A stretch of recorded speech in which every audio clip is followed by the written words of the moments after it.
Good morning students, welcome back to icons Pilani. आज हम gravitation को स्टार्ट करने जा रहे हैं तो नीट लेवल एक बार। ठीक है, तो ग्रेविटेशन की जब बात करें तो पहली चीज तो ये कि ये one of the most oldest topics है। मतलब ठीक है ना, ये बहुत पुरानी इसकी हिस्ट्री है। अब इस पे बहुत सारी चीजें कि किस साइंटिस्ट ने क्या करा, तो कोई एक साइंटिस्ट ने इसके ऊपर पूरा काम कभी भी नहीं कर पाया, टुकड़ों में करा। कुछ साइंटिस्ट की पूरी जिंदगी बीत गई तब जाकर के वो बेचारे एक लॉ दे पाए, वो भी न्यूमरस है ना ऑब्जर्वेशंस के आसपास में। तो बहुत कुछ है। स्टार्टिंग में मानते थे कि अर्थ रुकी हुई है, सन उसके अराउंड घूमता है, या अर्थ फ्लैट है। इस तरह की कई सारी वो थी, या फिर बाद में बोला कि चलो सन रुका हुआ है, अर्थ वगैरह घूम रही है उसके आसपास। ठीक है, बट इसकी स्टडी बहुत टाइम से लोगों ने करी है, जब से टेलीस्कोप इन्वेंट हुआ है। उसके पहले भी इसके ऊपर डाविंची ने भी काम किया है, कोपरनिकस ने भी करा है, एरिस्टोटल का भी है, कीपलर का भी वर्क है, प्लूटो का भी है, काफी कुछ है।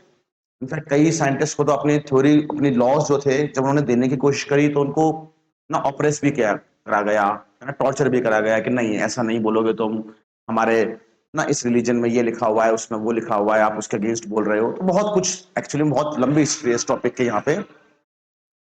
तो अगर हम बात करते हैं यहाँ पे स्टार्टिंग से, तो हम तो यहाँ पे डायरेक्ट न्यूटन की बात करते हैं, Newton's law of gravitation.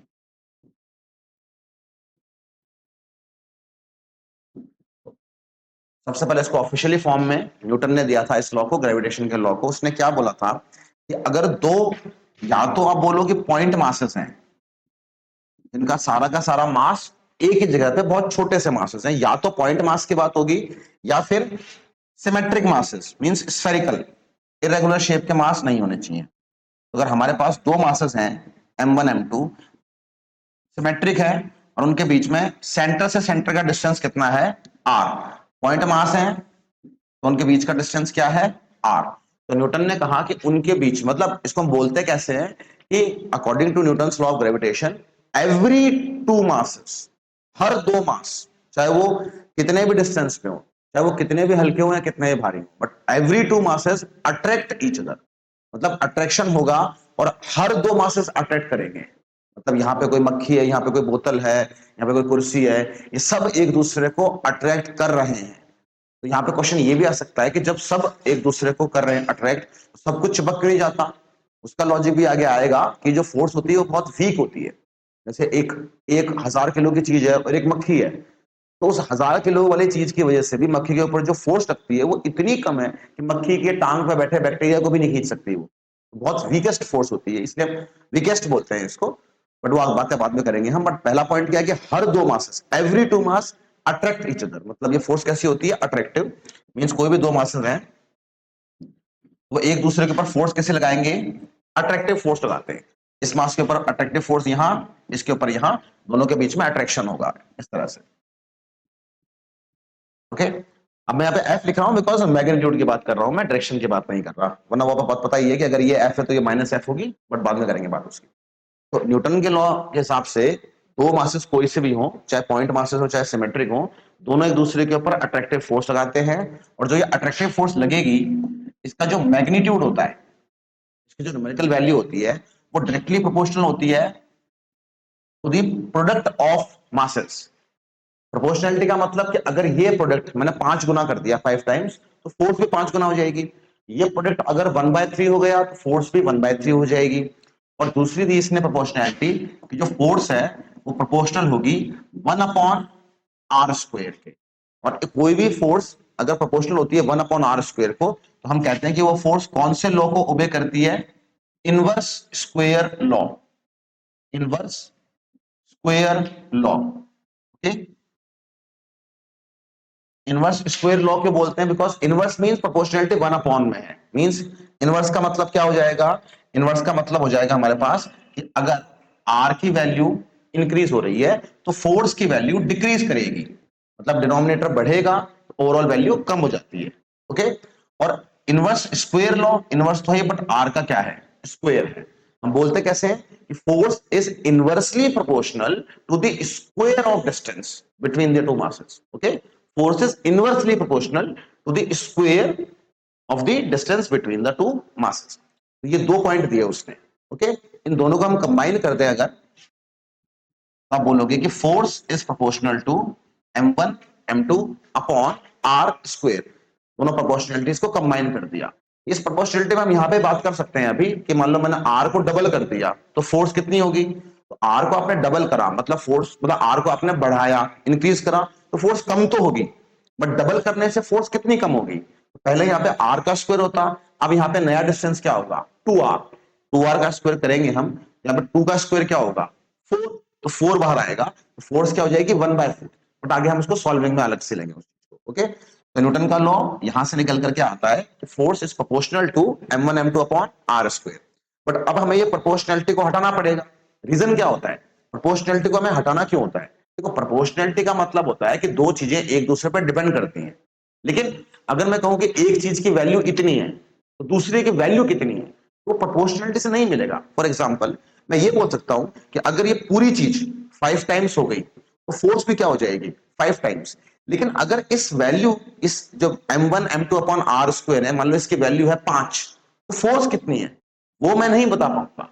Proportionality से सिर्फ आप ये बोल सकते हो कि जब ये फैक्टर चेंज होगा तो ये भी चेंज होगा, बट अगर इस फैक्टर की आपको वैल्यू पता है कि मान लो इसकी वैल्यू कितनी है कि 5 है, तो अगर ये 5 है तो आप नहीं बता सकते कि फोर्स कितनी होगी विदाउट इक्वालिटी, इसलिए हमें इक्वालिटी में एक कांस्टेंट लगाना पड़ता है। ओके, एक एग्जांपल से आप बहुत समझ सकते हो इसको, मैं कहूँ कि जितना मतलब जितनी ज्यादा गर्मी पड़ती है उतना बिजली का बिल ज्यादा आता है, तो जो कॉस्ट होगी इलेक्ट्रिसिटी की it is proportional to the temperature. Okay, but इसका मतलब मैं ये नहीं बोल सकता कि इस मंथ का टेम्परेचर अगर एवरेज था 40 डिग्री तो बिल कितना आया, उसके लिए आपको क्या चाहिए कांस्टेंट जो आपको लगाना पड़ता है, इसलिए ये हटा करके प्रोपोर्शनलिटी कांस्टेंट लगाया गया। जो कांस्टेंट है उसकी वैल्यू क्या आई, तो कांस्टेंट को हम लिखते हैं g m1 m2 by r square. Constant हमेशा आपको एक्सपेरिमेंटली मिलता है, ठीक है, उसके लिए आपको एक्सपेरिमेंटल वर्क करना पड़ता है, जैसे मासेस के बीच की फोर्स नापी और वो सब करा, बट इट इज एक्सपेरिमेंटल, तो अभी हम उसकी बात नहीं करेंगे। तो जो कैपिटल G होता है इसकी वैल्यू कितनी आती है 6.67 10 टू द पावर -11।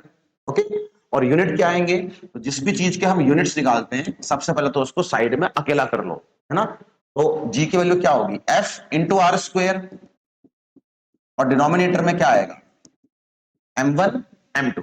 ओके, तो यूनिट क्या आएंगी G की, फोर्स की यूनिट क्या होती है न्यूटन, आर स्क्वायर डिस्टेंस का स्क्वायर, हम कौन सी यूनिट की बात कर रहे हैं SI यूनिट की।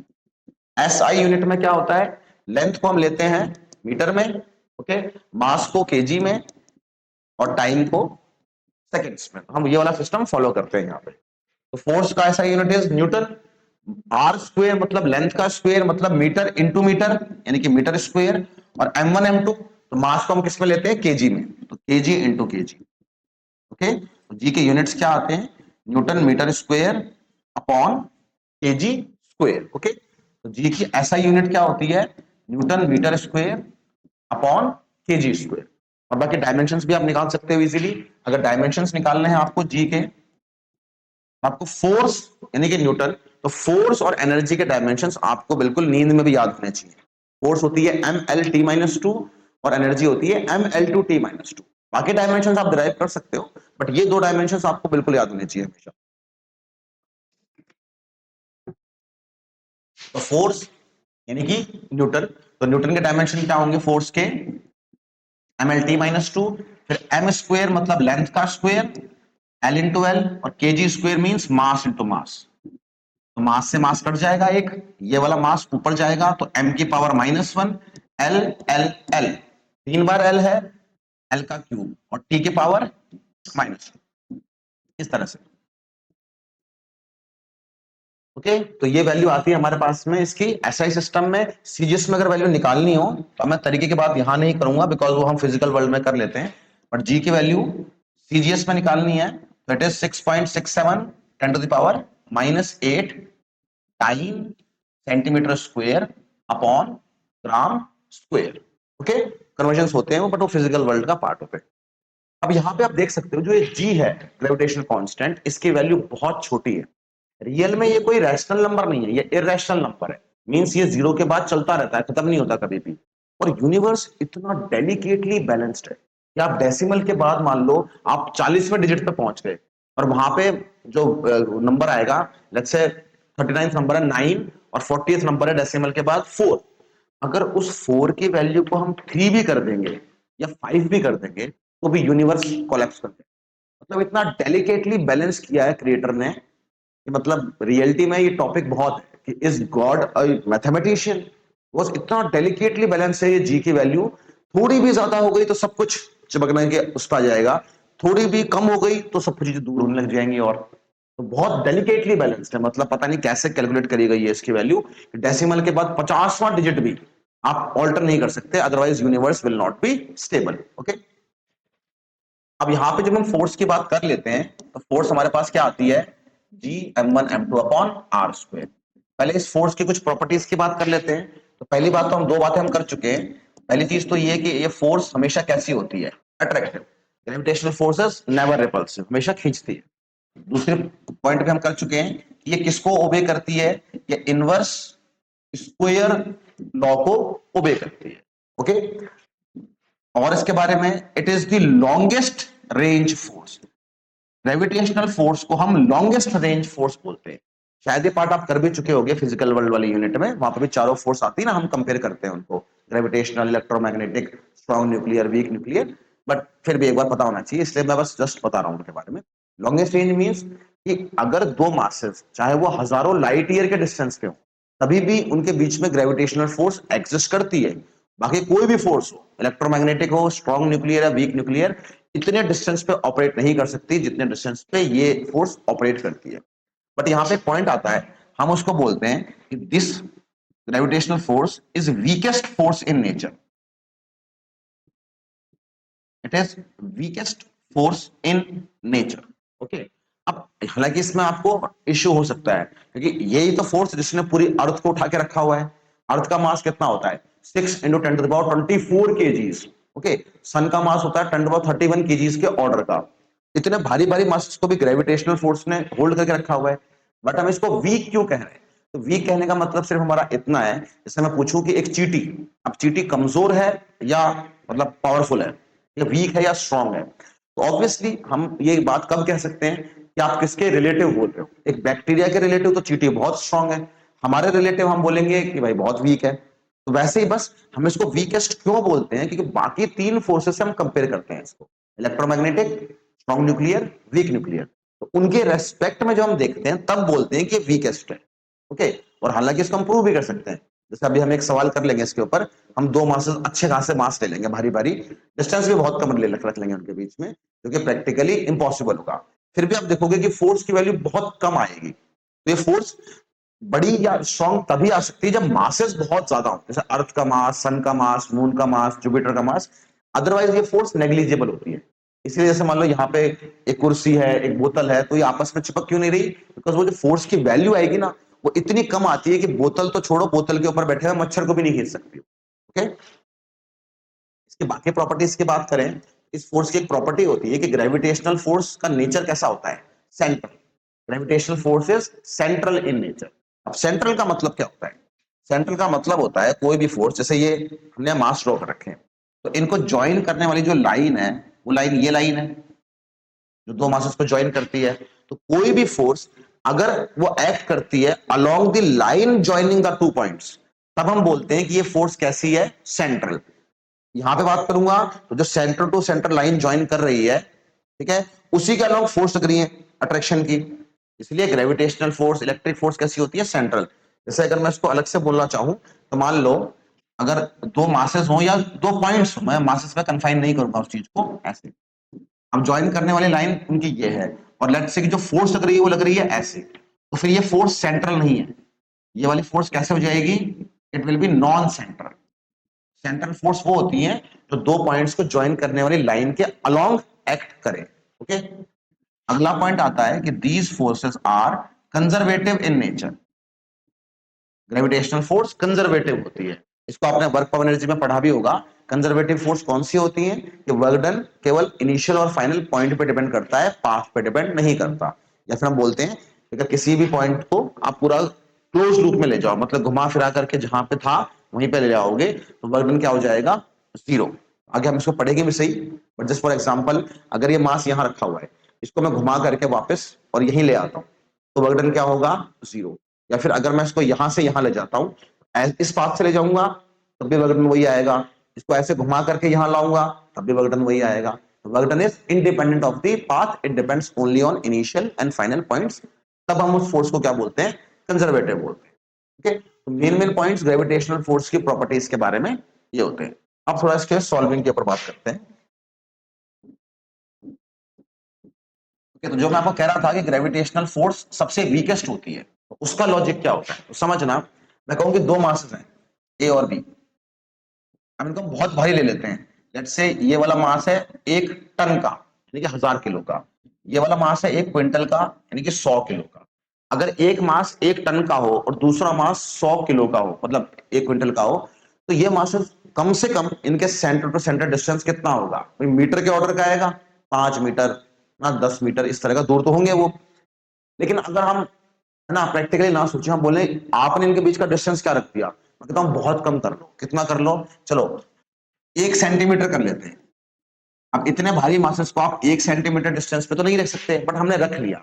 तब भी हम देखेंगे कि जो फोर्स आएगी वो कितनी कम आएगी। हम कैलकुलेट करते हैं फोर्स को, हम निकालेंगे फोर्स को, तो जी की वैल्यू क्या होती है 6.67, बट न्यूमेरिकल पर्पस के लिए आप 6.7 ले सकते हैं अप्रोक्सीमेट के लिए। जी हो गया 6.7 10 to the power -11। m1 m2, m1 है 10 टू द पावर 3, m2 है 10 to the power 2 upon R square. अब आर क्या है 1 सेंटीमीटर। हम सॉल्विंग करते हैं एसआई सिस्टम में, 1 centimetre is equal to 1/100 of metre, ये हो जाएगा 10 to the power -2 metre. R का square means 10 to the power -2 का स्क्वेयर। ये कितना हो जाएगा, डेसिमल यहां से रिमूव कर दिया। इस तरह के कैलकुलेशंस में हमेशा पहला स्टेप होता है डेसिमल्स को रिमूव करो, दूसरा स्टेप होता है कि 10 टू द पावर जो भी 10 की पावर से ना उन सबको एक साथ करो, and third point is approximation. But यहाँ पे जरूरत पड़ेगी नहीं, ऐसा क्वेश्चन हम करेंगे तब सॉल्विंग के बाद और कर लेंगे। ये हो जाएगा 67। अब यहाँ पे 10 की पावर है -11, यहाँ पे 10 टू द पावर है 3 और 10 टू द पावर है 2, एक 10 तो यहाँ से काट दो आप। अब ये 10 की पावर 3 और 10 की पावर 1, ये बन जाएगा 10 की पावर 4, और यहाँ पे 10 टू द पावर -2 है, उसका स्क्वायर करेंगे तो क्या हो जाएगा 10 टू द पावर -4 न्यूटन। अब ये कितना होगा 67। अब 10 टू द पावर यहाँ पे जोड़ लो आप, 10 to the power -11 +4, because base same होती है तो पावर्स जुड़ जाती है। और ये 10 टू द पावर -4 ऊपर जाएगा, ये भी क्या बनेगा 10 टू द पावर 4।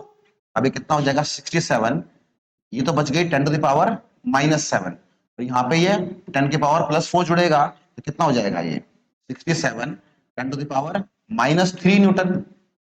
ओके, यानी कि 0.067 न्यूटन।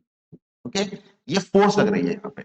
अगर आपको आइडिया लेना हो कि ये फोर्स कितनी है, तो हम जानते हैं, आपने करा होगा लॉज ऑफ मोशन वगैरह में या वर्क ऑफ एनर्जी में, जिसको हम बोलते हैं वेट। तो वेट भी एक फोर्स होती है, और वेट की वैल्यू कितनी होती है mg के बराबर होता है वेट। तो अगर मैं कहूं कि कोई,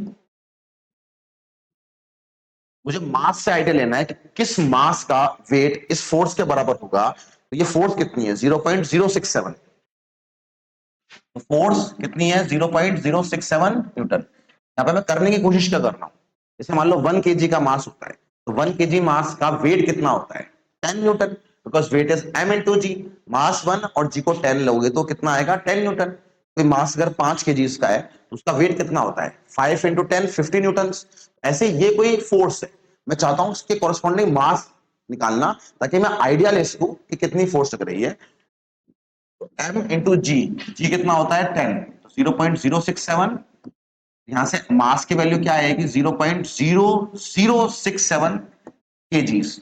फिर अगर मैं ग्राम में करूंगा इसको तो कितनी आ जाएगी, इसको मैं ग्राम में करने के लिए इसको आप लिख लो 67 अपॉन 4 जीरो आएंगे 10 में, फिर 4 डेसिमल हटाओगे और ग्राम में करोगे तो इसको 1000 से मल्टीप्लाई करोगे, कितना जाएगा 6.7 ग्राम्स। अब आप खुद आइडिया लगाओ, दो मासेस थे हमारे पास में, इनका वेट था, एक का 1000 केजीज और एक का वेट था 100 केजीज, और हमने उनको इतना कम डिस्टेंस पे रख दिया जो पॉसिबल नहीं है प्रैक्टिकली, बट फिर भी हमने रख दिया 1 सेंटीमीटर के डिस्टेंस, मतलब इतना पास रख दिया इतने बड़े बड़े मासेस को।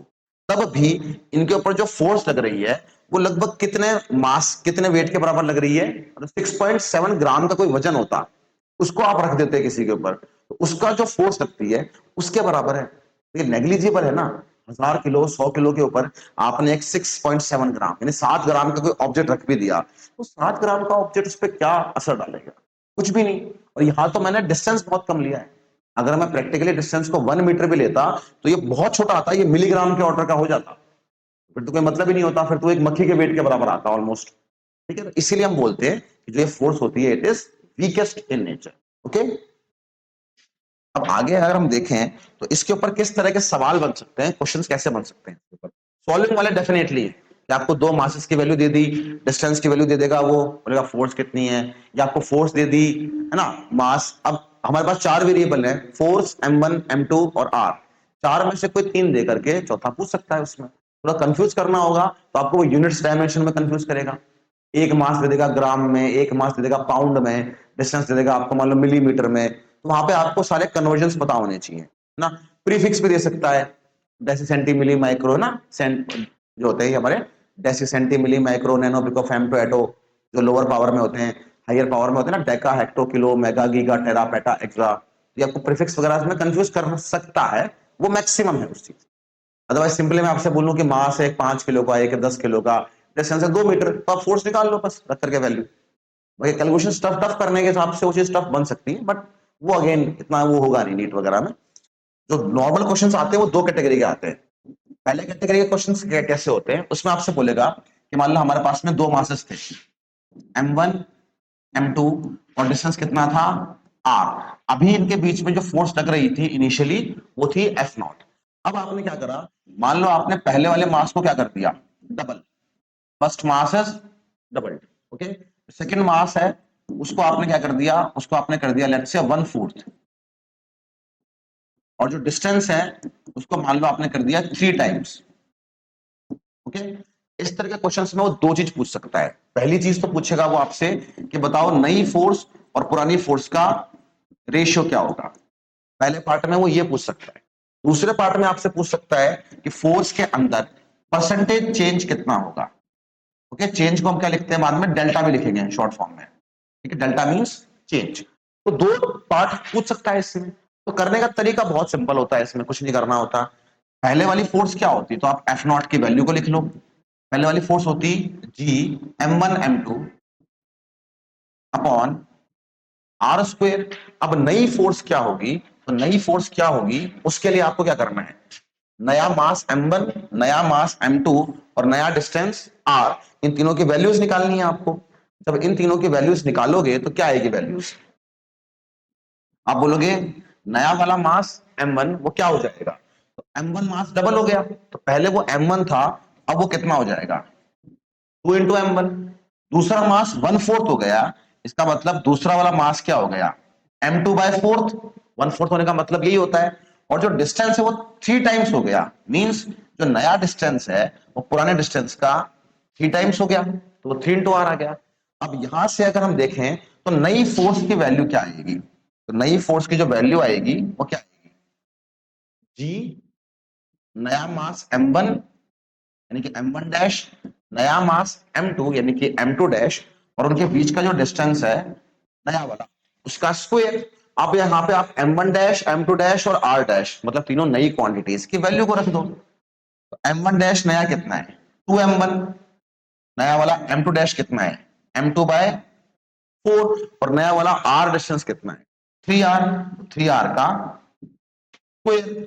तो यहाँ पे क्या होगा, ये 2 से 4 ये कट करके नीचे तो क्या आ गया 2 आ गया, यानी कि नई फोर्स क्या आएगी, नई फोर्स को लिख लेंगे हम लोग F dash. Okay, F dash, तो नई फोर्स क्या आएगी जी m1 m2/2, जी m1 m2/2, और यहाँ पे क्या आया था 3r का स्क्वायर, और 3 का स्क्वायर इज 9 और r का square is r square. Okay, तो ये 9 इंटू 2 क्या हो गया 18, तो ये 18 बाहर आ जाएगा, तो 1/18 times G m1 m2 by R square. और जो ये वैल्यू है जी m1 m2 by R square, ये किसकी वैल्यू है, देखो ये पुरानी फोर्स की वैल्यू है, तो बस खत्म। इसको आप क्या लिख दोगे 1/18 टाइम्स ओरिजिनल फोर्स। ये किसका फॉर्मूला है एफ डैश का। हमारे पास में नई फोर्स क्या आ गई, पुरानी फोर्स इंटू 1/18, दोनों का रेशियो ले लो। रेशियो के लिए आप इस F0 को इसके डिनोमिनेटर में ले आओ, तो यहाँ पे क्या बचेगा 1/18, इस तरह से। इस तरह से आप क्या निकालोगे, रेशियो। अगर आपसे परसेंटेज चेंज पूछ रहा है तो भी कोई बड़ी बात नहीं है। किसी भी चीज का परसेंटेज चेंज क्या होता है, it is change upon original, जो भी वो पहले थी, इनटू में 100। और चेंज किसी भी चीज का क्या होता है, जो चेंज है, चेंज का फॉर्मूला क्या होता है, फाइनल माइनस इनिशियल। मींस नई वाली वैल्यू माइनस पहले वाली वैल्यू। तो आपको फोर्स में चाहिए ये फॉर्मूला, फोर्स का परसेंटेज चेंज क्या होगा, परसेंटेज चेंज इन फोर्स क्या हो जाएगा, यहां पे क्या आएगा, चेंज की जगह क्या आएगा, नई फोर्स यानी कि एफ डैश माइनस पुरानी फोर्स यानी कि एफ नॉट। एफ डैश कितनी आई आपके पास में, वो आई है एफ नॉट बाई 18 माइनस पुरानी फोर्स वो क्या थी, F not upon original. Original means starting में फोर्स कितनी थी, वो थी एफ नॉट और मल्टीप्लाई बाय 100। काम खत्म। अब यहाँ पे आप इजीली एलसीएम वगैरह लेकर के आंसर निकाल सकते हैं आप। एफ नॉट माइनस ये 18 एलसीएम होगा, यहां जाके मल्टीप्लाई होगा, ये यहाँ पे क्या आएगा, F not minus 18 F not, okay, और नीचे आएगा एफ नॉट मल्टीप्लाइड बाय 100। और ये क्या बनेगा, 1 माइनस 18 इज माइनस 17, तो minus 17 F not upon F not into 100। F not से एफ नॉट कैंसिल आउट हो गया, ये कितना बचेगा, माइनस का 1700%। माइनस यहाँ पे साइन हमें क्या शो कर रहा है कि फोर्स डिक्रीज कर रही है, इसलिए यहाँ पे माइनस का साइन आया हुआ है। तो एक तो बेसिक कैटेगरी के क्वेश्चन ये हो जाते हैं। इसमें थोड़ा सा वो चेंज करना चाहेगा ना, तो वो आपको परसेंटेज में चेंज दे देगा, उसमें लैंग्वेज होती है, तो समझना। अगर मैं ऐसे कहता हूं कि कोई क्वांटिटी है एक्स, मैं कह रहा हूं एक्स इज इंक्रीज्ड बाय 40%, या फिर मैं ऐसे कह सकता हूं कि एक्स इज इंक्रीज्ड टू 40%। सिर्फ लैंग्वेज का गेम है। आपको पता है तो आपको बिल्कुल इजी लगेगा, आपको नहीं पता तो इस तरह के लैंग्वेज आपके क्वेश्चंस गलत करवा सकती है। तो थोड़ा सा डिस्कशन में बस कर लेता हूं मैं, बट लैंग्वेज की बात है। जब भी वर्ड बाय यूज होता है, बाय मतलब से, मतलब इतना डिफरेंस आया है, तो इस केस में जब भी बाय वर्ड यूज होता है ना, तब आपको क्या करना होता है, या तो प्लस करना होता है या माइनस। अगर इंक्रीज हुआ है तो आप बोलते हो प्लस, और डिक्रीज हुआ है तो आप क्या बोलते हो, माइनस। कोई भी क्वांटिटी अगर डिक्रीज हो रही है तो आप वहां पे माइनस साइन यूज करोगे। इंक्रीज हो रही है मतलब वर्ड यूज है बाय, उसके साथ इंक्रीज वर्ड है तो प्लस साइन। अगर वर्ड यूज है बाय और डिक्रीज साइन है, इसका मतलब नेगेटिव। और जब वर्ड यूज है टू, मतलब अब तो इतनी हो ही गई, तो अब उस पर आपको जस्ट क्या यूज करना पड़ता है, इक्वल टू, कुछ प्लस माइनस नहीं करना पड़ता। जैसे इस केस में बोला है एक्स इज इंक्रीज बाय 40%, इसका मतलब कि भाई जो एक्स है, नया वाला एक्स, वो क्या हो गया है, जो पहले था वो उससे वो 40% ज्यादा हो गया है। ओके, 14 उसको डायरेक्टली ऐसे मत लिखो, सिंपल लैंग्वेज में लिख लेते हैं जिसको नहीं पता उसके लिए। एक्स नया वाला एक्स क्या है, पुराना एक्स प्लस 40% ऑफ पुराना वाला एक्स। ये तो होता है ना, मैं कहूंगा कि कोई ड्रेस है वहां 100 रुपए की है और उसकी प्राइस इज इंक्रीज बाय 20%, तो नई प्राइस क्या होगी, 20% इंक्रीज तो हुआ, पर किसका होगा, वही जो पुरानी प्राइस है उसी का तो होगा ना। तो 100 का 20% कितना होता है, 20। तो नई प्राइस क्या हो जाएगी, 100 प्लस 20% ऑफ 100, ओके, यानी कि 120। वही काम हमने यहां करा है। छोटी क्लास की तरह परसेंट साइन को रिमूव करते हैं तो डिनोमिनेटर में 100 आएगा, ऑफ को रिमूव करोगे तो यहाँ पे मल्टीप्लाई आएगा, बस उसे काट दिया इसको, 2/5, तो x प्लस 2x/5। ओके, आप एलसीएम लोगे तो क्या आएगा, 5x प्लस 2x यानी कि 7x/5। तो आपके पास नई वैल्यू क्या आ जाएगी x की, 7x/5। जबकि अगर यहां पे हम करते, ओके, ये थोड़ी लैंग्वेज अलग हो जाएगी कि x इज इंक्रीज्ड टू 40%। 40% है तो वो इंक्रीज नहीं होगा, या तो यहाँ पे 140 होगा या डिक्रीज होगा। ओके, इसलिए इसको हम चेंज कर देते हैं यहां से, it is x is decreased to 40%। Okay, क्योंकि डिक्रीज होगा तभी 40% होगा, इंक्रीज होता तो परसेंटेज चेंज 40% से मतलब 100% से बड़ा होता। ओके, इसका मतलब आपको यहाँ पे पास डायरेक्टली क्या यूज करना है, इक्वल टू, कोई प्लस माइनस नहीं करना। मतलब कोई चीज 100 रुपए की थी और आप कह रहे हो कि इसकी प्राइस अब कितनी हो गई है, 80%, मतलब अब वो चीज 80 रुपए की हो गई है, उसने डायरेक्टली ये बोल दिया आपको। यहाँ पर डायरेक्टली आप क्या लिखते हो कि एक्स क्या हो जाएगा, कि 40% ऑफ जो पहले था उसका, नया वाला एक्स। यहाँ पे सिंपली आपको क्या करना है, परसेंट को हटाया, अपॉन, ऑफ को हटाया, मल्टीप्लाई, और यहाँ पे एक्स। यहाँ पे आप डायरेक्टली क्या बोलोगे कि नया वाला x कितना हो गया, 2x/5। तो ये लैंग्वेज का गेम होता है, ठीक है। ये क्वेश्चन से हम इस गेम को समझते हैं। क्वेश्चन दिया हुआ आपको, अगेन वो सेम बात है, ठीक है ना। वो सब बोलेगा नहीं, वो सिंपली क्या बोलेगा लैंग्वेज में, ऐसे बोलेगा कि भाई दो मासेस थे, उनके बीच में कोई डिस्टेंस था r। अब मान लो बोलेगा कि जो पहला मास है, फर्स्ट मास, उसके लिए बोला है कि it is increased by let's say 20%। Okay, दूसरा वाला मास है m2, बोलेगा m2 इज डिक्रीज्ड टू 50%।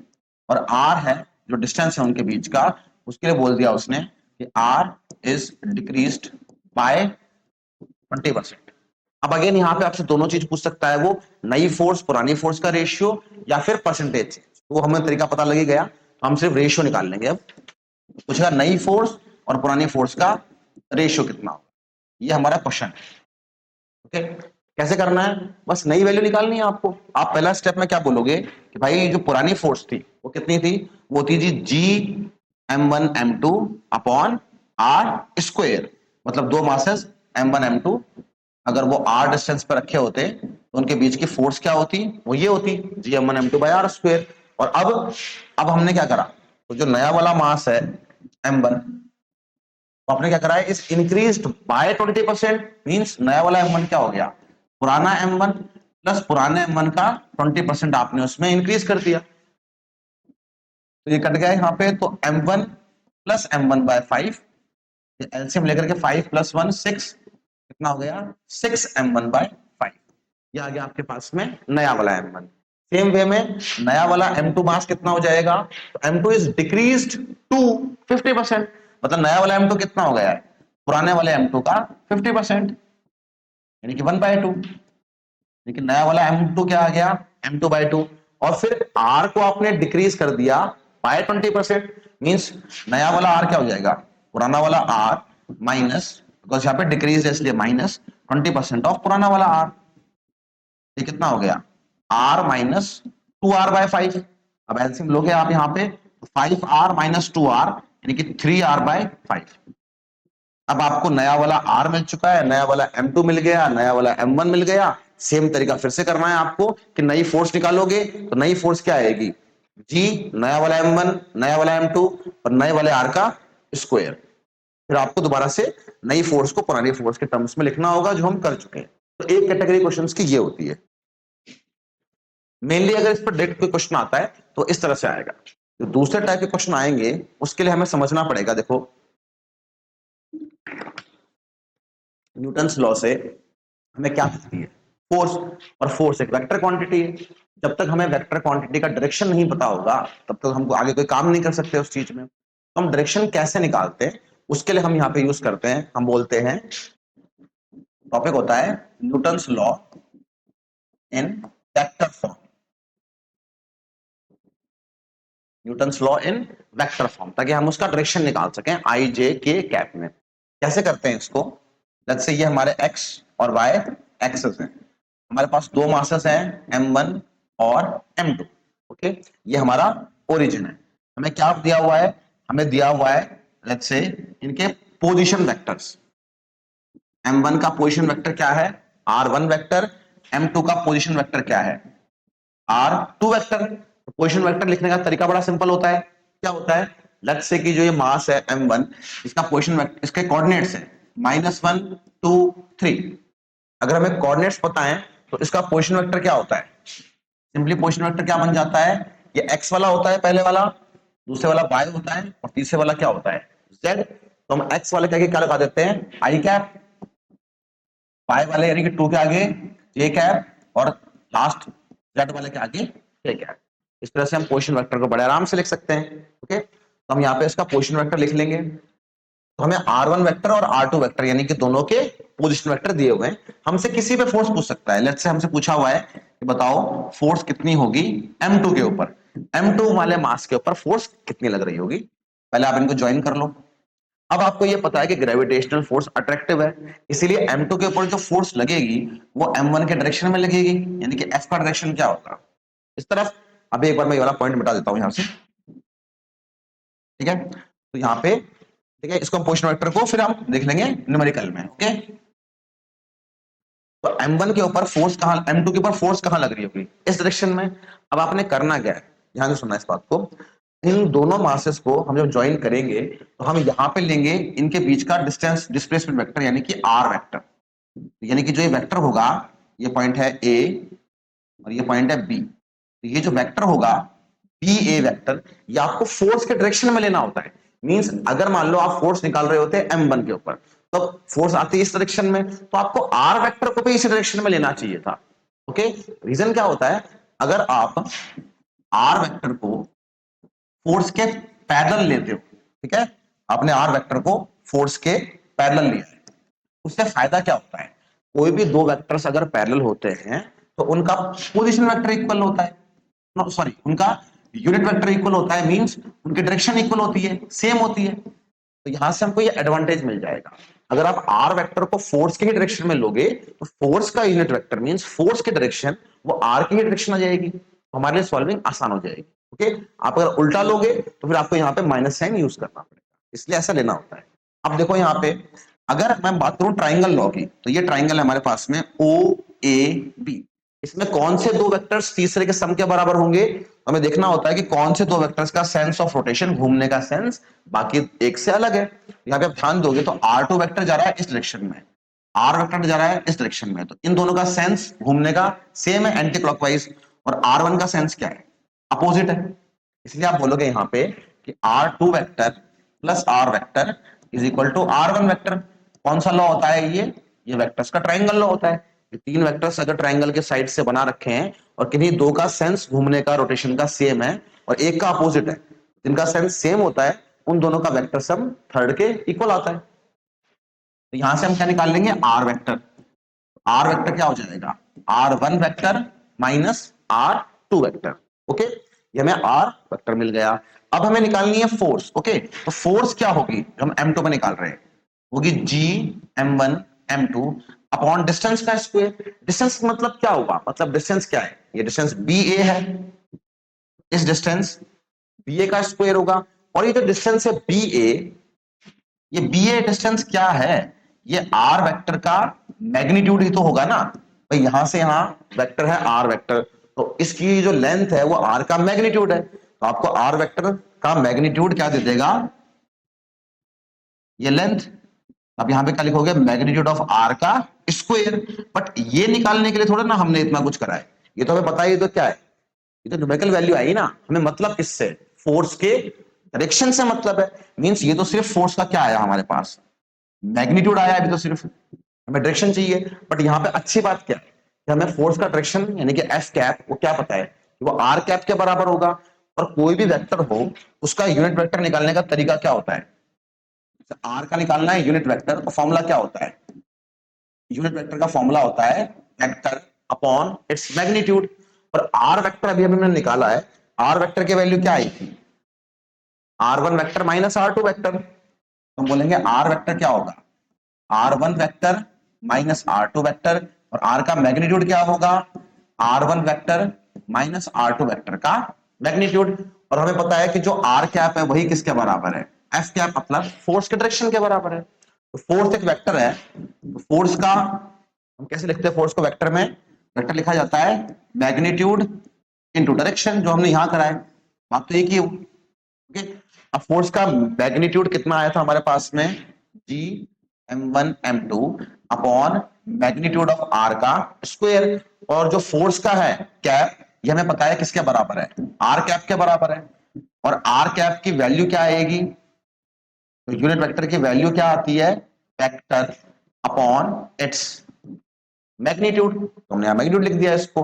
अब अब हम एक बार में बोल सकते हैं इसको कि जो फोर्स है हमारे पास वेक्टर फॉर्म में वो क्या बन गई, फोर्स बन गई G M1 M2 upon magnitude of R का क्यूब, बिकॉज यहाँ पे स्क्वायर है और यहाँ पे पावर 1 है, और साथ में कौन फ्री आ गया, R वेक्टर। अब सिंपली बस आप R वेक्टर की जो वैल्यू है वो पुट कर दो। R वेक्टर की वैल्यू क्या है, R1 vector minus R2 vector. आपका फाइनल आंसर क्या आएगा, G M1 M2 upon R1 vector minus R2 vector का क्यूब, और यहां पे आएगा R1 vector minus R2 vector. Okay, इस तरह से हम न्यूटन्स लॉ को वेक्टर फॉर्म में करते हैं। इसके ऊपर डायरेक्टली कोई न्यूमेरिकल आने के चांस बहुत कम होते हैं, बट आपको एक तरीका पता होना चाहिए, कहीं ना कहीं ये तरीका यूज हो सकता है। तो इसलिए मैं इसके ऊपर एक क्वेश्चन करवा देता हूं आपको, थोड़ा उससे आपको आइडिया लग जाएगा कि कैसे यूज करना है। रटने वाला नहीं होता, ठीक है, समझने वाले पॉइंट होता है यहाँ पे। लेट्स से मेरे पास दो मासक है, m1 तो है 10⁻5 kgs का, और जो m2 है उसको मैं लेता हूं 10⁻6 kgs अपॉन 6.67। मैंने वैल्यूज ऐसी चूज करी है ताकि जो हमारा कांस्टेंट होता है ग्रेविटेशन का वो रिमूव हो जाए, कट जाएगा इनसे। और आपको दे रखा है इनके कोऑर्डिनेट्स, ये वाला मास है -1, 1 और 2 पे, और ये वाला मास है लेट्स से 2, -1 और 3 पे। ओके, आपसे पूछी गई है बताओ कि फोर्स कितनी होगी m1 मास पे। ओके, इस m1 के ऊपर नेट फोर्स क्या लग रही होगी। सिंपली आप एक बार ड्रॉ कर लो, मान लो यहाँ पे हमारा m1 होता और यहाँ पे क्या होता, हमारे पास में m2 मास होता। m1 का पोजीशन वेक्टर होता r1 वेक्टर, m2 का पोजीशन वेक्टर होता r2 वेक्टर। ओके, मैं इसको ज्वाइन कर लेता। अब मुझे पता है कि फोर्स किस पे पूछी है, m1 पे पूछी है। जब फोर्स पूछी है m1 पे, तो m1 के ऊपर जो फोर्स होगी वो कैसे होगी, इस डायरेक्शन में आएगी। और मैं r वेक्टर भी किस डायरेक्शन में लूंगा, इसमें। अब मैं लगाऊंगा ट्राइंगल लॉ, तो ट्राइंगल लॉ देखूंगा तो r1 वेक्टर और r वेक्टर दोनों की सेंस ऑफ रोटेशन सेम है, और r2 की सेंस ऑफ रोटेशन अपोजिट है। इसलिए मैं पहले क्या बोलूंगा कि जो r वेक्टर होगा, मतलब ट्राइंगल लॉ से r1 vector plus r vector ये बराबर आएगा r2 वेक्टर के। तो r वेक्टर क्या होगा, r2 vector minus r1 vector. और r1 r2 वेक्टर कैसे निकालूंगा, देखना, r1 वेक्टर मतलब m1 का पोजीशन वेक्टर, इसके कोऑर्डिनेट्स क्या है, -1, 1 और 2। तो r1 का पोजीशन वेक्टर क्या आएगा, -1 इंटू आई कैप प्लस 1 इंटू जे कैप प्लस 2 इंटू के कैप। और सेम वे में r2 का पोजीशन वेक्टर क्या आएगा, 2i माइनस जे प्लस 3k, 2i माइनस जे प्लस 3k। इन दोनों वैल्यूज को मैं यहां रख दूंगा तो मुझे क्या मिल जाएगा, r वेक्टर मिल जाएगा। तो r vector will be r2 minus r1। r2 क्या है, ये है 2i माइनस जे प्लस 3k, माइनस r1 क्या है, minus i plus J plus 2k। और प्लस माइनस में क्या होता है, आई कैप वाला आई कैप में प्लस माइनस होता है, जे कैप वाला जे कैप में, और के कैप वाला के कैप में। इसलिए हमारा जो आर वेक्टर आएगा वो क्या आएगा, 2i माइनस माइनस, ये प्लस हो गया तो 2 + 1 इज 3i कैप। जे में माइनस जे और यहाँ पे माइनस जे, तो minus minus -2j, 3k minus 2k यानी कि प्लस का k। ये मुझे क्या मिल गया, आर वेक्टर मिल गया। मेरा काफी हद तक काम हो गया। पहली चीज मैं निकाल लेता हूं आर का मैग्नीट्यूड। किसी भी वेक्टर का मैग्नीट्यूड कैसे निकालते हैं, रूट के अंदर, ओके, आई वाले नंबर का स्क्वायर, आई वाला कितना है 3, 3 का स्क्वायर होता है 9। जे वाला नंबर क्या है -2, उसका स्क्वायर, -2 का स्क्वायर इज 4। और फिर के वाला, के का कोफिशिएंट क्या है 1, 1 का स्क्वायर इज 1। ये हो गया 10 + 4 इज 14, यानी कि आर का मैग्नीट्यूड कितना आया, वो आया √14। ओके, आगे हम इसको यूज कर लेंगे। मेन आपका 90% काम यहाँ पे खत्म हो गया, आपको सिर्फ ये आर वेक्टर निकालना था, सारा गेम वही था। अब बहुत सिंपल से स्टेप बचे हमारे पास में। अब पहले तो हम निकालेंगे फोर्स। ओके, तो फोर्स का मैग्नीट्यूड क्या होगा, जी m1 m2 अपॉन डिस्टेंस क्या था r, उसके मैग्नीट्यूड का स्क्वायर। अब जी तो कितना ले लेंगे हम 6.67 10⁻11। m1 लिया है मैंने 10⁵ kg और m2 लिया है 10⁶ अपॉन ये वैल्यू। m1 हो गया 10⁵ और m2 हो गया 10⁶ अपॉन 6.67। और डिनोमिनेटर में क्या आएगा, डिस्टेंस का स्क्वायर। डिस्टेंस मींस क्या, r का मैग्नीट्यूड, और वो कितना है √14, यानी कि √14 का स्क्वायर। यहां से ये कट गया, ऊपर देखोगे तो 10⁻11 है, और 10⁵ और 10⁶ ये भी कितनी हो जाएंगी 11 जुड़ करके, पावर जुड़ जाएंगी। 5 और 6 कितना होगा 11, और डिनोमिनेटर में क्या आएगा, √14 का स्क्वायर कितना होता है आजकल 14 होता है। 10⁻11 -11 कट गई, हमारे को क्या मिल गया, हमें फोर्स का मैग्नीट्यूड तो मिल गया, कितना आया 1/14 न्यूटन। रह गया सवाल फोर्स के डायरेक्शन का। फोर्स का डायरेक्शन हमने बोला स्टार्टिंग में बोला था ना हमने कि आर वेक्टर को उस डायरेक्शन में चूज करना होता है जहां पे फोर्स होगी, उससे क्या होता है, दोनों का यूनिट वेक्टर सेम आता है। और आर यानी किसी वेक्टर का यूनिट वेक्टर क्या होगा, वेक्टर अपॉन उसका मैग्नीट्यूड। आर वेक्टर कितना आया था हमारे पास में, 3 - 2 1। आर वेक्टर आया था 3 - 2 1, और आर का मैग्नीट्यूड कितना आया था, √14। हमें फोर्स का डायरेक्शन मिल गया। अब हमारे पास फोर्स का मैग्नीट्यूड भी है, डायरेक्शन भी है, काम खत्म। हमारी फोर्स क्या आएगी, आर का फोर्स का मैग्नीट्यूड कितना है, 1/14, और फोर्स का डायरेक्शन क्या है, वह 3I - 2J + K upon √14। Okay, अब बस को मल्टीप्लाई वगैरह कर लेंगे, अलग अलग करके इसको थोड़ा आंसर को थोड़ा सा सुंदर बना सकते हो आप। तो 3/14 √14, ये तो हो गया आई कैप का है ना, 14 √14 नीचे है, 3 यहाँ पे आपस में मल्टीप्लाई, -2 के साथ मल्टीप्लाई कर लो इसको, 2 ऊपर आ गया -2, और नीचे क्या है 14 √14, ये हो गया जे कैप में। और फिर के कैप के लिए डायरेक्टली कौन मल्टीप्लाई होगा, 1/14 √14 के कैप। इस तरह से हम फोर्स को निकाल लेंगे वेक्टर में।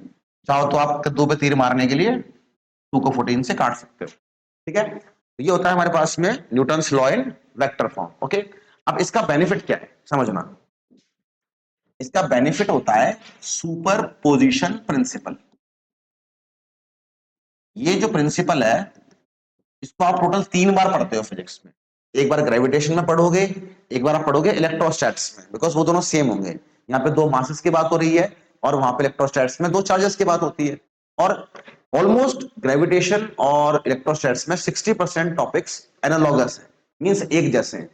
जो फॉर्मूला यहाँ पे बन रहा है ऑलमोस्ट वैसा फॉर्मूला वहां बनेगा, बस वहां यहाँ पे मास है, वहां पे चार्ज होगा, यहाँ पे कैपिटल जी है, वहां पे के होगा कांस्टेंट।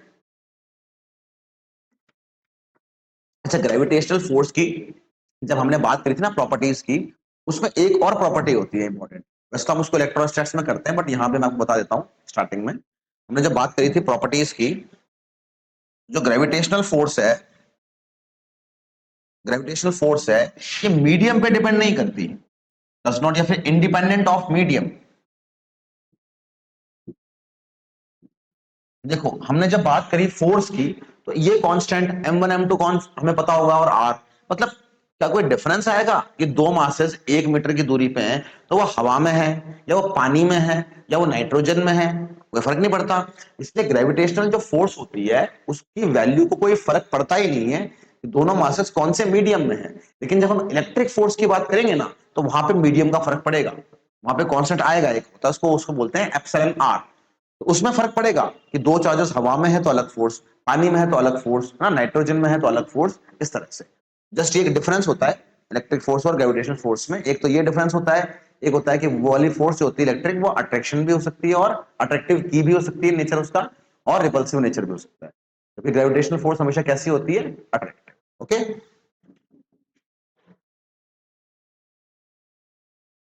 तो यहां पे अब हम बात कर रहे हैं सुपरपोजिशन प्रिंसिपल की। सुपरपोजिशन प्रिंसिपल क्या कहता है समझना, कि कोई मास है m, m0 मान लो इसको। अब इसके आसपास बहुत सारे मासेस हैं, m1 भी है, m2 भी है, m3 भी है, और मान लो कोई एक और m4, ठीक है। हमें चाहिए कि m0 के ऊपर नेट फोर्स कितनी लग रही है, नेट फोर्स कितनी लग रही है m0 के ऊपर। तो हम कैसे करेंगे, आप बोलो जी m1 कितनी फोर्स लगा रहा होगा m0 के ऊपर, ऐसे लगा रहा होगा जी, उस फोर्स को आप क्या बोल दो, F1 वेक्टर। M2 कितनी लगा रहा होगा कि जी अट्रैक्टिव फोर्स है, तो वो लगा रहा होगा F2 vector. Vector means direction जरूरी होता है ना। M3 की फोर्स कि जी F3 वेक्टर, M4 की फोर्स तो जी F4 वेक्टर। अगर आपको इस M0 के ऊपर नेट फोर्स, टोटल फोर्स निकालनी है, तो वो क्या होगा, हम पढ़ते हैं लॉज ऑफ मोशन वगैरह में, वो इन सब फोर्सेस का रिजल्टेंट होगा। मींस आपको इन फोर्सेस को जोड़ना तो होगा, बट जोड़ेंगे कैसे, वेक्टर में। तो बस यही होता है सुपरपोजिशन प्रिंसिपल। मींस किसी भी गिवन मास के आसपास अगर बहुत सारे मासेस हैं, तो उस गिवन मास के ऊपर नेट फोर्स क्या लग रही होगी, कि आप इंडिविजुअल मासेस की वजह से लगने वाली इंडिविजुअल फोर्स निकाल लो, और सबको जोड़ दो, वेक्टर में जोड़ो, लेकिन स्केलर में नहीं। ये नहीं कि ये फोर्स 5 6 7 और 8 है तो आपने कर दिया 5 + 6, नहीं, बिकॉज फोर्स वेक्टर है तो डायरेक्शन मैटर करता है ना उसका। इसलिए आपको इनको वेक्टर में जोड़ना होता है। अब ये कैसे निकालोगे, तो आपने दो मासेस के बीच की फोर्स निकालना सीख लिया बाय अभी जो मैं करता है ना Newton's law in vector form उससे। बट उस तरीके से क्वेश्चन बहुत टिपिकल हो जाएगा, बट अगेन आपको डेफिनेशन पर्पस के लिए इसको याद रखना है। दूसरा एक और यहाँ पे खास पॉइंट याद रखना, 2 पॉइंट की बात करता हूं मैं। पहला पॉइंट क्या है कि जो फोर्स लग रही है M1 और M0 के बीच में, ये फोर्स इंडिपेंडेंट है कि इसके आसपास कौन से बाकी मासेस प्रेजेंट है ना। क्योंकि जो फोर्स M1 और M0 के बीच में लग रही है F1, उसकी वैल्यू क्या आएगी, उसकी वैल्यू आएगी G M0 M1 upon R square, और डायरेक्शन कौन सा होगा, ये वाला डायरेक्शन। तो इसको मैं बोल रहा हूं एक बार, R1 ये डिस्टेंस लेट से R1 है, या पोजीशन वेक्टर क्या है R1, तो ये क्या आएगा R1 कैप ऐसे। तो जो फोर्स लगती है किसी भी दो मासेस के बीच में, उस फोर्स को फर्क नहीं पड़ता कि आसपास कितने मासेस हैं, फर्क किसको पड़ता है, total force. Okay, individual force दो मासेस के बीच की, जैसे इसके बीच की फोर्स और इसके बीच की फोर्स, इसको कोई फर्क नहीं पड़ता कि कितने मासेस प्रेजेंट है। इस फोर्स की वैल्यू केवल किस पर डिपेंड करती है, ये वाला मास कहां है, ये वाला मास कहां है, इनके बीच का डिस्टेंस कितना है, इसीलिए। ओके, दूसरा पॉइंट, ये क्वेश्चन भी कई बार अपने बच्चे पूछते हैं, बट शायद उनको न्यूटन का थर्ड लॉ नहीं पता होता, या फोर्स को लगाते नहीं है प्रॉपरली, और ऐसे क्वेश्चन आए भी हैं एग्जाम्स में कई बार, अच्छे एग्जाम्स में। ऐसे बोलेगा एक मास है 4m, दूसरा मास है m। अब बोलेगा अगर m पे फोर्स लग रही है F1 और 4m पे फोर्स लग रही है F2, तो बताओ इनका रेशियो क्या होगा। दो मासेस हैं m और 4m, कह रहा है m पे जो फोर्स लग रही है m2 की वजह से इट इज F1, और 4m पे जो फोर्स लग रही है m1 m की वजह से वो कितनी है F2। दोनों का रेशियो क्या होगा, दोनों का रेशियो 1 ही तो होगा। या तो आप न्यूटन्स लॉ से कर लो, न्यूटन्स थर्ड लॉ, भाई एक्शन रिएक्शन होती है, जितनी फोर्स ये लगा रहा है 4m पे, उतनी फोर्स 4m लगा रहा होगा इसके ऊपर। फिर भी ना बने बात, तो फॉर्मूला तो लिख लो फोर्स का, वो क्या आएगा, ये डिस्टेंस क्या है r। फोर्स का फॉर्मूला क्या होगा, चाहे F1 हो चाहे F2 है, दोनों का फॉर्मूला क्या आएगा, G M into 4m upon R square. Okay, उस वे में ये क्वेश्चन बन सकता है। ठीक है, अब थोड़े से क्वेश्चंस करते हैं हम इसके ऊपर पहले तो आज।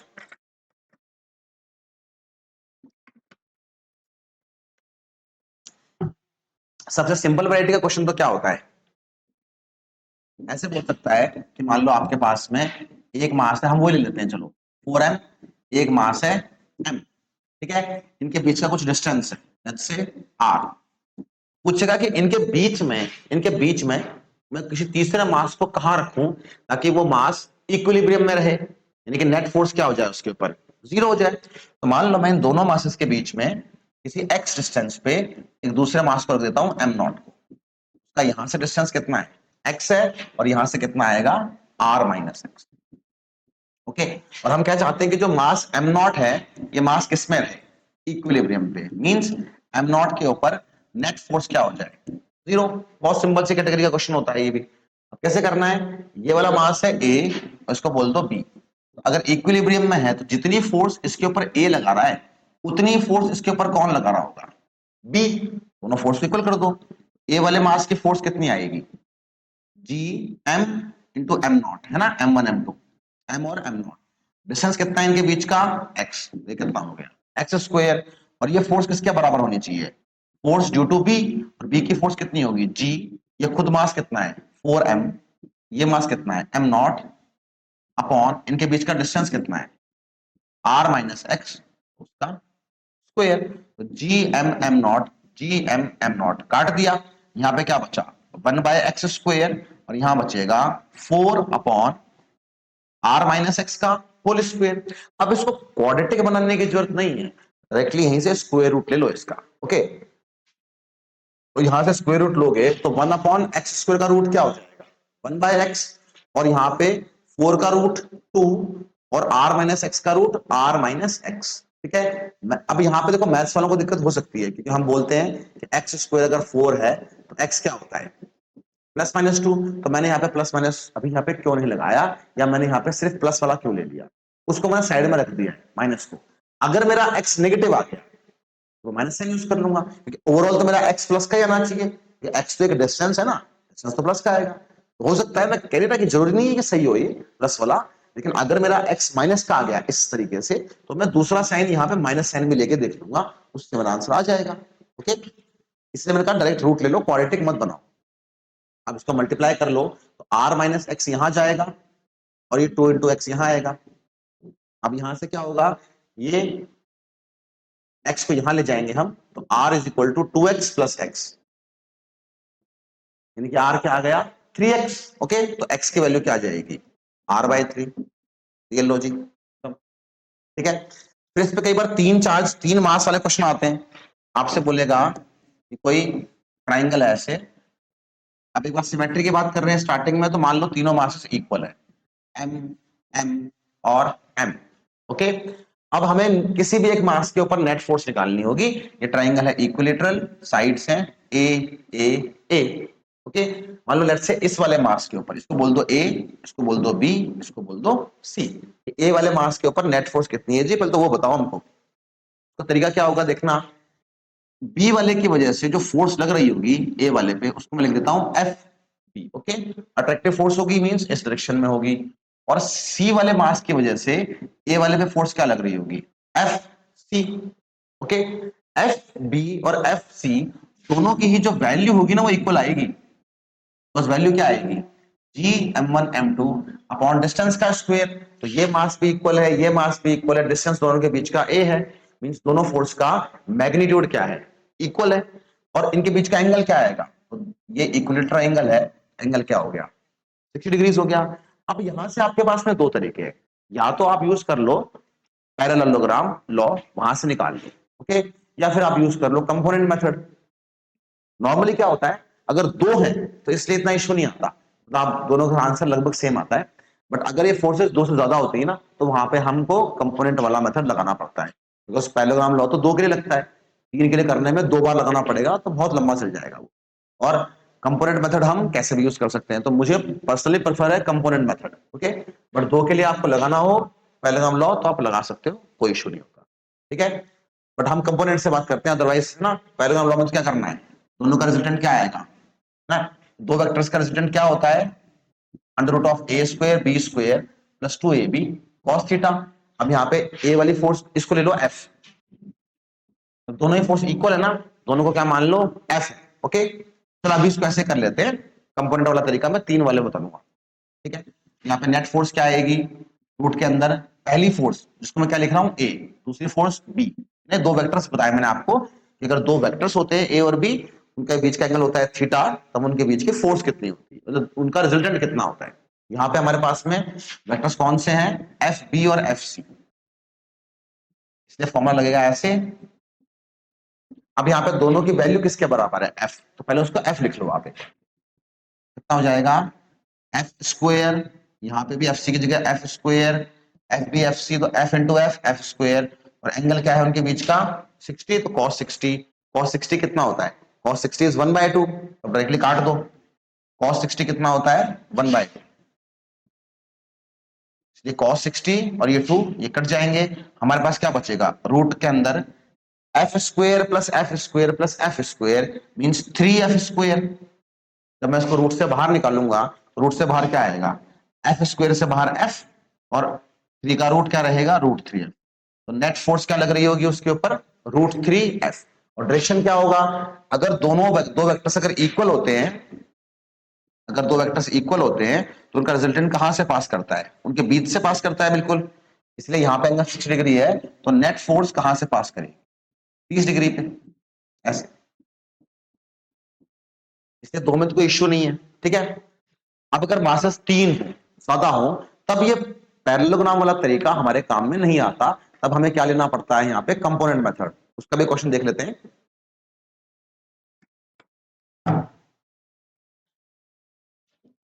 समझ आपको दे रखा हो कि कोई स्क्वायर है,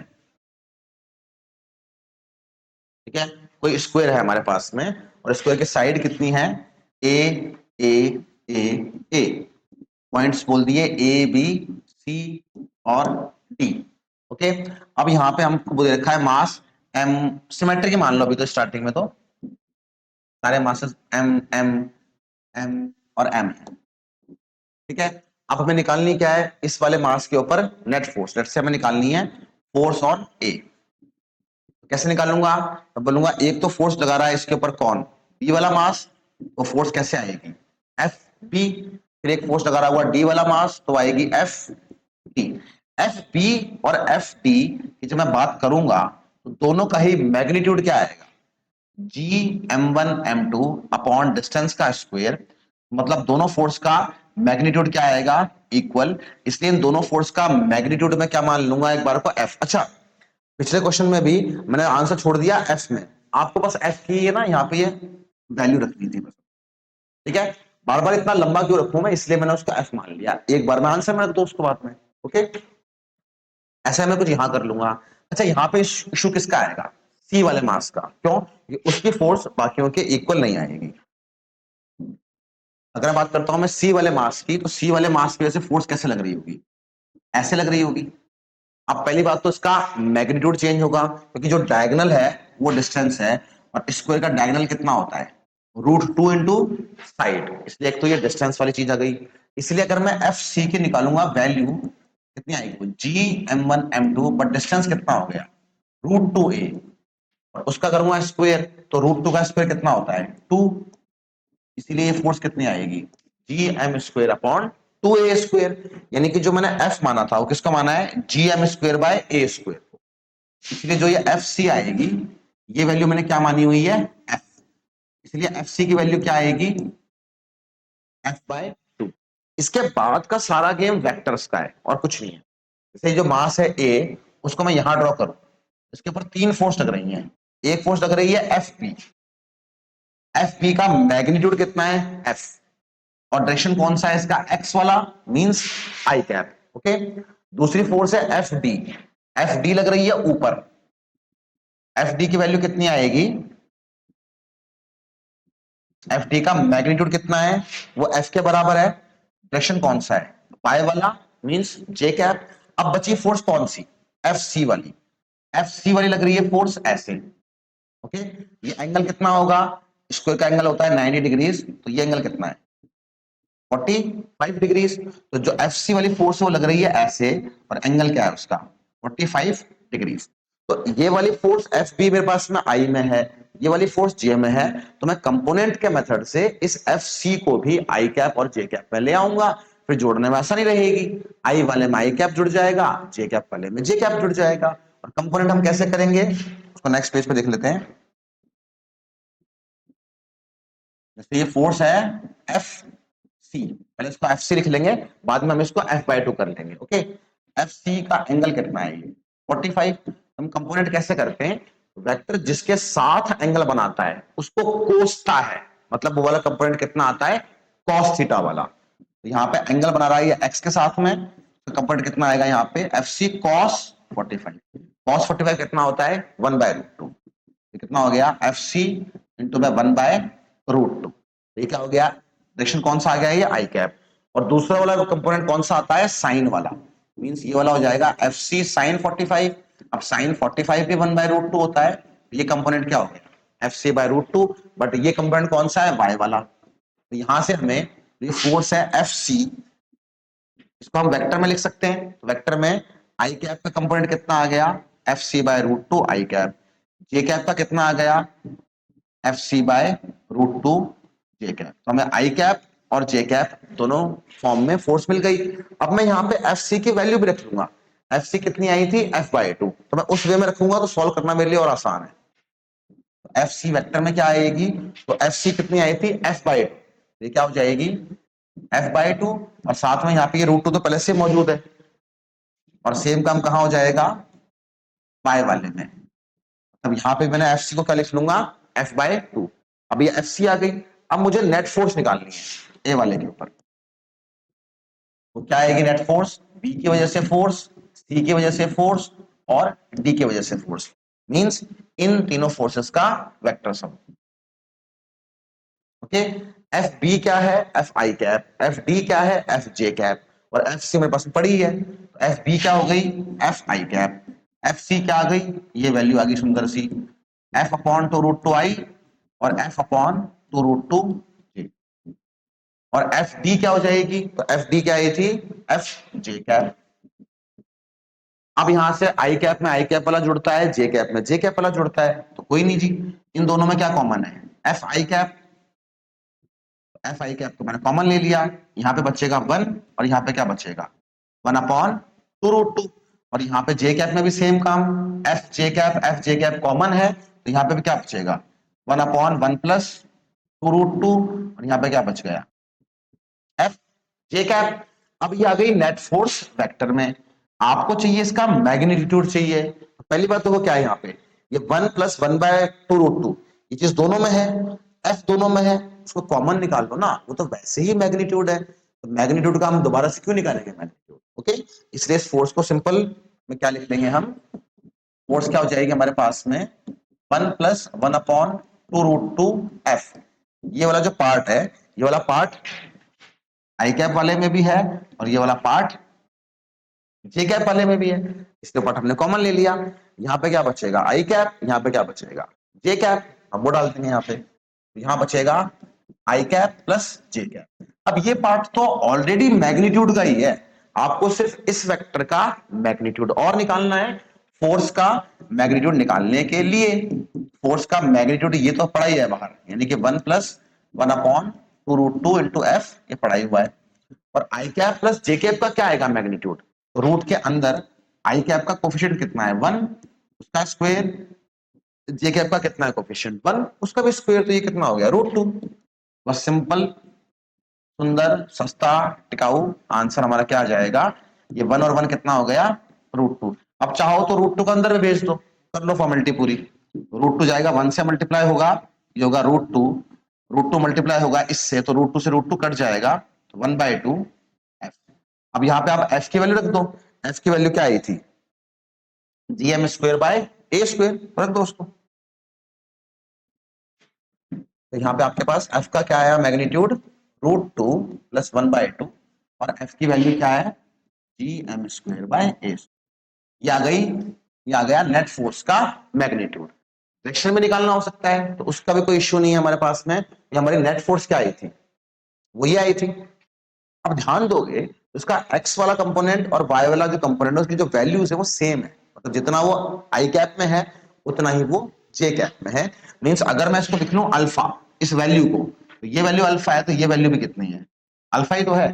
मींस शॉर्ट में मैं फोर्स को क्या लिख सकता हूं अल्फा आई कैप और अल्फा जे कैप। अगर इस तरह से फोर्स है तो उसका क्या होगा डायरेक्शन, आप बोलोगे जी एक्स में कितना है मैग्नीट्यूड अल्फा, वाई में कितना है अल्फा, नेट फोर्स कुछ ऐसे पास करेगी। और आपको निकालना है एंगल, तो ये एंगल थीटा कैसे निकलेगा, इस साइड को उठा करके यहां लगा दो, ये हो गया अल्फा। अब टेन थीटा क्या होगा परपेंडिकुलर बाय बेस, परपेंडिकुलर भी अल्फा बेस भी अल्फा, तो एंगल क्या आ गया 1, एंगल क्या आ गया 45। तो कॉमन सी बात है कि अगर एक्स और वाई कंपोनेंट इक्वल होता है तो रिजल्टेंट कैसा होता है सिमेट्रिक। इसको इसलिए हमने यहाँ पे इसको कंपोनेंट से करा, पहले अगर हम लॉ से करते तो क्वेश्चन काफी लंबा जाता, पहले आपको 2 का निकालना पड़ता रिजल्टेंट में 3 का, थोड़ा सा इसमें इश्यू आ सकते थे। ठीक है, इस पे एक क्वेश्चन और बताता हूं मैं आपको, फिर इसको ना हम एंड करेंगे। जैसे मान लो हमारे पास 6 मार्क्स होते हैं ऐसे, या मान लो हमको 5 मार्क्स दिए हुए हैं 5 वर्टेक्स पे M M M M S, ये सेंटर है इसका, ये रेगुलर हेक्सागन है। आपसे पूछा जाए कि यहाँ पे मास तो है नहीं, आपसे पूछ रहा है बताओ सेंटर पे अगर दूसरा मास रखा हो कोई एम नॉट, ओके, तो उस एम नॉट के ऊपर फोर्स कितनी लग रही है। अब यहाँ पे सोचने वाली बात यह है कि अगर यहाँ पे एक मास और रखा होता एम, तब तो सेंटर वाले मास के ऊपर नेट फोर्स 0 हो जाती। क्यों, देखो जितनी फोर्स ये लगाएगा मास उतनी ये लगाएगा, ये दोनों डिस्टेंस भी इक्वल होता है। हेक्सागन में अगर ये डिस्टेंस ए और ए है, साइड है, ये साइड भी ए होती है और ये साइड भी क्या होती है ए। इसकी फोर्स को ये कर देता कैंसिल, इसकी फोर्स को ये वाला मास कर देता कैंसिल, तो यहाँ पे जो मास ये वाला फोर्स लगाता इसकी फोर्स को कौन कैंसिल कर देता, ऊपर वाला मास।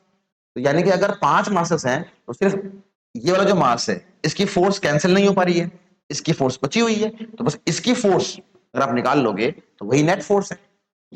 यानी कि आप बोलोगे नेट फोर्स क्या लग रही होगी gm1 m0 अपॉन डिस्टेंस का स्क्वायर। डिस्टेंस कितना आता है a²। मतलब इसका लॉजिक क्या है, अगर 6 मास होते तब सेंटर पे नेट फोर्स क्या आती 0, तो अगर छठा मास यहाँ पे नहीं है तो मतलब उसकी जो फोर्स है वो बाकी 5 मासेस की फोर्स के बराबर है। तो आप इसकी फोर्स निकाल लेते, इसकी फोर्स लग रही होती ऊपर की तरफ ऐसे, तो आपका आंसर आता फोर्स लग रही होगी वही, बट उसका डायरेक्शन क्या होगा अपोजिट, क्योंकि इसकी फोर्स क्या रह जाती अनबैलेंस्ड। ठीक है, तो आज की क्लास में अब हम इतना ही करेंगे, है ना। Thank you all, have a nice day.